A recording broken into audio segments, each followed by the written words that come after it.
All right, class. Good morning. Today, we're going to talk about something absolutely fundamental to public health in our country, India's national immunization schedule. Think of it as a protective blueprint, a shield we give to our children against a whole host of nasty diseases. So, let's get into it, shall we? So, let me ask you a question, something we doctors and scientists have been thinking about for a long, long time. How can we give a tiny infant, a baby, 5 different types of protection, but with fewer injections? I mean, nobody likes pricks, right? Especially not the little ones. This very question has been the driving force behind some amazing advances in vaccine technology.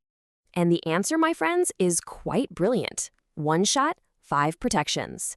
This is where we see the magic of combination vaccines. Science has come a long way, you see. Instead of jabbing a child again and again for different diseases, we can now combine them into a single shot. The best example of this is the journey from the old DPT vaccine to what we now use, the pentavalent vaccine. Okay, so have a look at this. On the one side, you have the old workhorse, the DPT vaccine, or triple antigen as we used to call it. That covers diphtheria, pertussis, and tetanus. Good, but we can do better. Now look at the other side, the pentavalent vaccine. It has everything DPT has, but it adds 2 more crucial layers of protection. Hepatitis B, which as you know targets the liver, and Haemophilus influenzae type B, or Hib for short. And let me tell you, Hib is a nasty bug that can cause things like pneumonia and meningitis in kids. So this is a huge upgrade. So, why is this pentavalent vaccine such a big deal, a real game changer for us? Well, for one, you're getting protection against 2 extra infections, which is fantastic. 2, and this is a big relief for parents and for the babies themselves, it means fewer injections, less crying, less stress. And third, and this is so important, since 2015, it's been a standard part of our universal immunization program. That means every child in India has access to this advanced protection. That's public health in action. All right, so that was just one example, the story of one vaccine. Now let's pull back and look at the whole picture, the entire immunization blueprint. This is the national schedule, a roadmap that takes us from the day a child is born right up to their teenage years. It's a very carefully designed timeline to build up their immunity step by step. The journey begins literally at birth. Before the baby even goes home, they get BCG for TB, the oral polio vaccine, and the first shot for hepatitis B. Then at 6 weeks, we start the main series, the pentavalent vaccine we just talked about, and another dose of polio. Now you'll see we repeat this at 10 weeks and again at 14 weeks. This isn't a mistake. It's not redundant. Think of each dose as a training session for the immune system. We're teaching it, reminding it, making sure it really learns how to fight these diseases. As we move on, at 6 months, the hepatitis B series is finished. Then comes a very important one at 9 months, the first dose against measles. Very, very crucial. After that, once the child becomes a toddler, somewhere between 15 and 18 months, it's time for the first set of boosters. We give a booster for DPT, a polio booster, and also the MMR vaccine. That's for measles, mumps, and rubella. So we're really building up that wall of protection. Right, so we're reinforcing their immunity. But why do we need these booster doses? What's the point? Well, think of the first vaccines as the main lecture. The immune system learns about the enemy.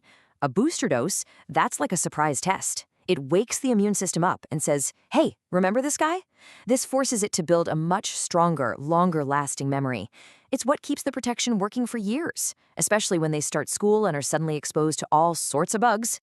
And this reinforcement doesn't stop there. When a child is about to enter school around 4 to 5 years of age, they get another booster shot, this time for diphtheria, tetanus, and 1 more for polio. And we're still not done. We top up their protection against tetanus specifically at age 10, and then again at 16. This makes sure they are protected right through their school and teenage years. Now here's a really clever part of the strategy. It's not just about the child.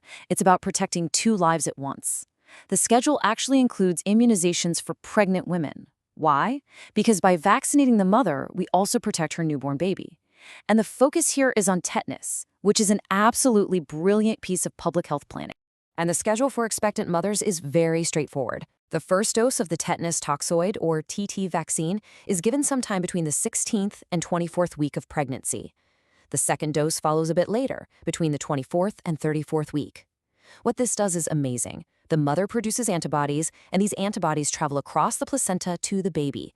This protects the newborn from neonatal tetanus, a truly dreadful and often fatal infection. So a simple 2-shot process saves 2 lives. When you look at all of this, it boils down to one simple, powerful fact. A well-followed immunization schedule, it is one of the most powerful and, importantly, cost-effective tools we have in public health. Period. It's not just about preventing a few illnesses. It's about preventing immense suffering, saving millions of lives, and, frankly, building a healthier, stronger nation for all of us. So this schedule is our blueprint for health today. It's a fantastic achievement, really, the result of decades of hard work by scientists and doctors. But science never stands still, does it? So it makes you wonder, what's the next evolution going to be? What will the immunization blueprint of the future look like? Something to think about. That's all for today.